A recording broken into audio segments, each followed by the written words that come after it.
Salve, camaradas! Tudo bem? Professor Leonardo Moré por aqui. O vídeo de hoje é sobre o governo Eurico Gaspar Dutra. Bom, e por que Dutra? Na verdade, eu estou aproveitando uma série de aulas que eu preparei para minhas turmas de terceiro ano e resolvi fazer essa série aqui de vídeos sobre o período de redemocratização que começa aí com o fim da Era Vargas, né, com o fim do Estado Novo e vai se estender aí até 1964, onde a gente vai ter o início de um novo período autoritário, o período de ditadura militar, que vai se estender até 1985, onde nós teremos novamente uma reabertura política e uma redemocratização que vai se manter até os dias atuais, apesar das inúmeras tentativas, inúmeras intervenções com o objetivo de derrubar a democracia. A mais recente foi a tentativa de golpe do Bolsonaro, né, que inclusive foi julgado e condenado por essa tentativa de golpe. Bom, esse vídeo ou essa série de vídeos é para você que quer conhecer um pouco mais sobre o período ou quer se aprofundar um pouco mais na história do Brasil, ou mesmo para você que vai fazer o Enem ou qualquer outra prova que cobra esse tipo de conteúdo. Bom, espero que vocês gostem desse vídeo. Desde já eu peço que você deixe aí a sua curtida, deixe o seu comentário, compartilhe esse vídeo para que mais pessoas tenham acesso a esse conteúdo. Vamos ao vídeo.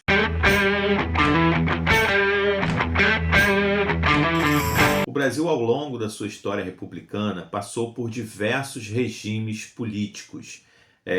Nós tivemos, inicialmente, um período de governo de militares, né? Ou seja, o período da nossa república foi marcado, primeiro, por um golpe, né? O Marechal Deodoro da Fonseca deu um golpe na monarquia e assumiu o poder. Esse primeiro período, onde o Marechal Deodoro e o Floriano Peixoto governaram o Brasil, foi chamado de República da Espada.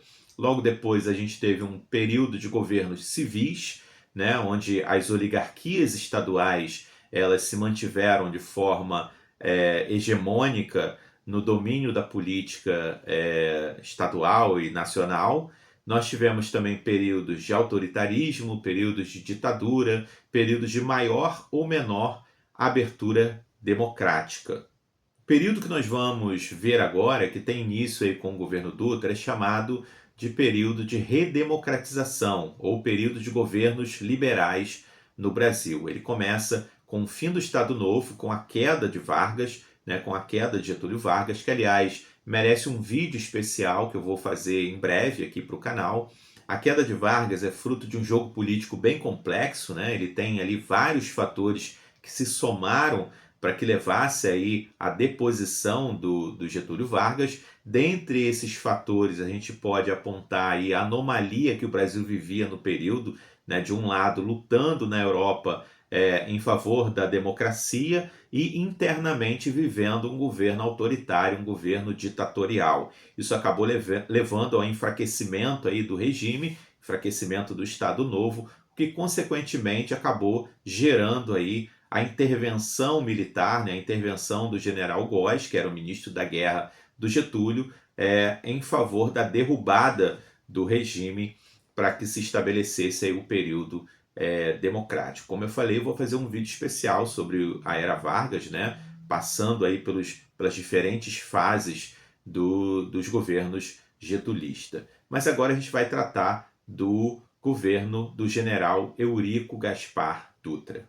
Bom, o governo Dutra ele é importante para a gente entender esse período, mas ele acaba ficando um pouco ofuscado pelo fato dele ter sido precedido pelo Getúlio Vargas, né, pela Era Vargas, principalmente aí pelo Estado Novo. Então, ele está, de um lado, ele tem o Estado Novo, e do outro lado, o retorno de Getúlio, né, a eleição de 1951 acabou colocando novamente o Getúlio no poder. Então, ele está entre Getúlio do Estado Novo e entre Getúlio do período de redemocratização, né, eleito pelo povo em 1951.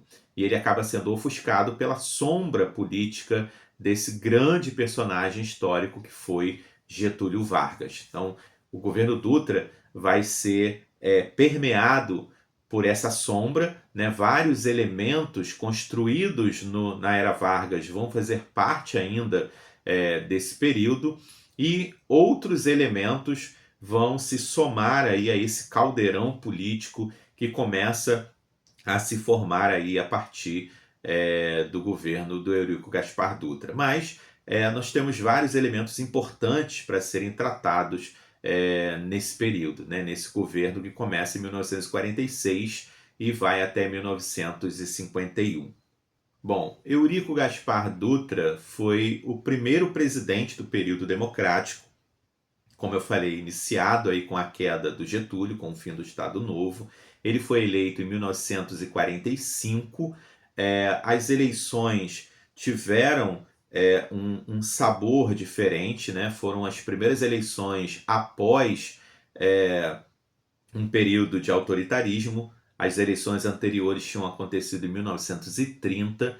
Só para vocês terem uma ideia, em 1930, pouco menos de 2 milhões de pessoas votaram nas eleições. Nas eleições de 1945, esse número saltou para mais de 6 milhões de eleitores. Então, essas eleições marcaram aí o retorno maciço dos eleitores ao cenário político, né, a participação política através do voto.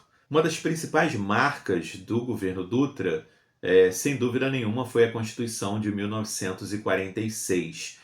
A Constituição anterior, de 1937, tinha uma inspiração claramente fascista, o que acabou embasando aí, fortalecendo, né, o regime do Estado Novo. Mas a Constituição de 46 vai romper com essa característica e vai assumir aí um caráter liberal, né? Ela vai restabelecer os direitos individuais, a divisão dos poderes e principalmente as eleições diretas, né, com voto direto aí para os governantes.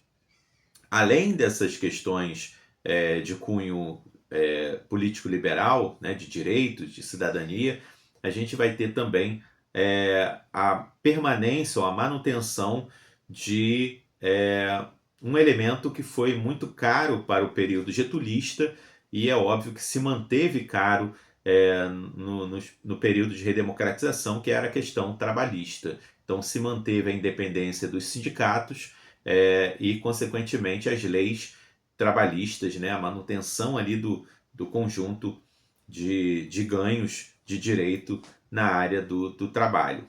Algo que seria complexo, né, seria polêmico de ser mexido. Mas outros pontos polêmicos também fizeram parte dessa Constituição.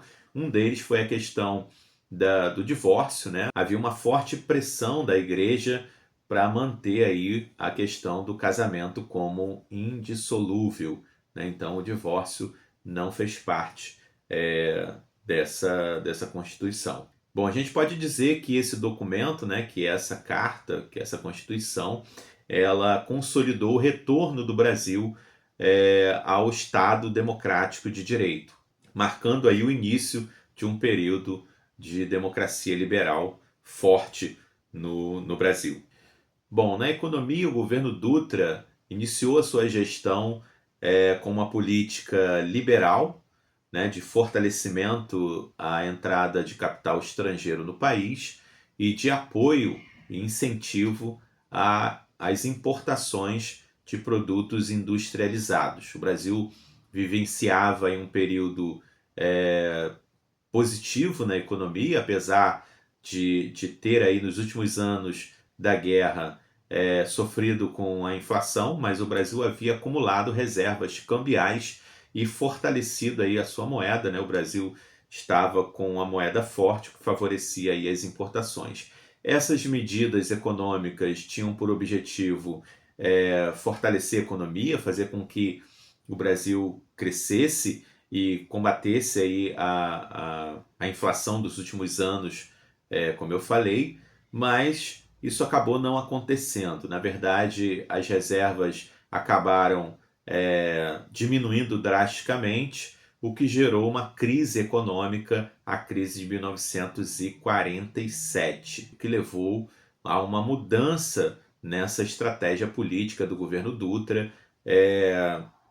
Ele acabou adotando aí medidas de substituição a essas importações, de fortalecimento da indústria nacional, né?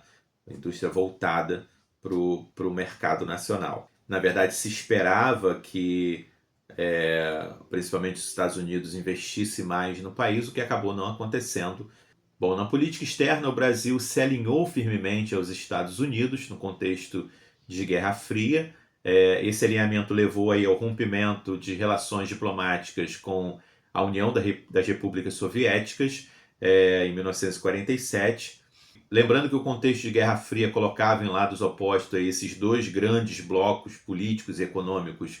De um lado, os capitalistas liderados pelos Estados Unidos, do outro, os comunistas liderados pela União Soviética. Bom, esse alinhamento com os Estados Unidos acabou influenciando a política interna. No governo Dutra, iniciou-se aí a repressão aos movimentos de esquerda. O Partido Comunista Brasileiro, o PCB, ele foi colocado novamente na ilegalidade. Em 1947, os seus parlamentares, né, deputados, senadores eleitos em 45, tiveram os seus mandatos cassados. E é óbvio, o governo vai justificar essa repressão toda, essas medidas, como necessárias para a defesa da democracia. Mas na prática isso reforçava um anticomunismo que estava em sintonia com as políticas dos Estados Unidos, com as políticas estadunidenses.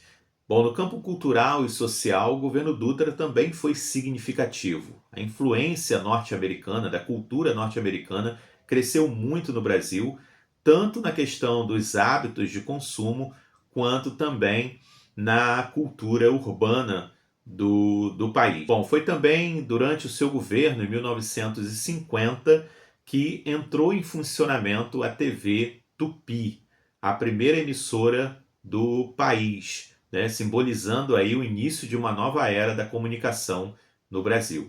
Bom, em síntese, o governo Dutra representou aí a transição do país para uma ordem democrática, uma nova ordem democrática após um período de autoritarismo. O seu mandato foi marcado pela Constituição de 46, pelo alinhamento político e econômico com os Estados Unidos e pela tentativa de equilibrar o liberalismo econômico com estímulo à indústria nacional. Ao mesmo tempo, a repressão ao comunismo, né, aos movimentos de esquerda e a polarização política revelaram aí uma fragilidade ainda dessa democracia brasileira nascente ou renascida após o autoritarismo, mas que ao mesmo tempo se mostrava vulnerável às pressões ou às tensões externas, principalmente num contexto de Guerra Fria. Bom, é isso, esses são os principais pontos do governo Dutra, né, do período inicial aí de redemocratização do Brasil. Se você quiser aprofundar mais o seu conhecimento, eu vou deixar aqui na descrição do vídeo uma bibliografia de referência, uma bibliografia básica para você aprofundar mais aí os seus estudos sobre a história do Brasil.